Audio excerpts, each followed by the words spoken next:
آج حجاج کرام عرفات سے نکل کر مزدلفہ کے لیے روانہ ہوں گے۔ یہ ویڈیو حج 2025 کی ہے۔ مزدلفہ کیوں اتنا اہم ہے؟ ایک، کیونکہ خود اللہ تعالیٰ نے قرآن مجید میں اس کا ذکر فرمایا ہے۔ ترجمہ: پس اللہ کو یاد کرو مشعر الحرام یعنی مزدلفہ کے پاس۔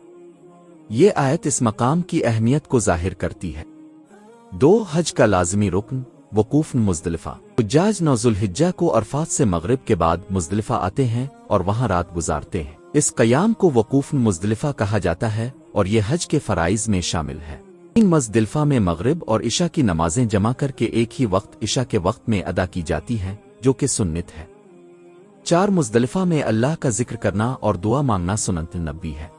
بندہ عرفات کے بعد سکون پاتا ہے اور عاجزی سے دعا کرتا ہے۔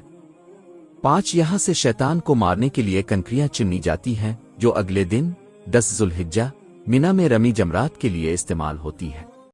خلاصہ: مزدلفہ اس لیے اہم ہے کہ قرآن نے اس کا ذکر کیا ہے۔ یہاں قیام حج کا فرض ہے۔ ہمارے نبی نے یہاں خاص عبادات کی ہے۔ یہ مقام روحانی سکون، دعا، ذکر اور اطاعت کا مظہر ہے۔ اللہ تعالی ہم کو بھی ان حاجیوں کی دعاؤں میں شامل فرما۔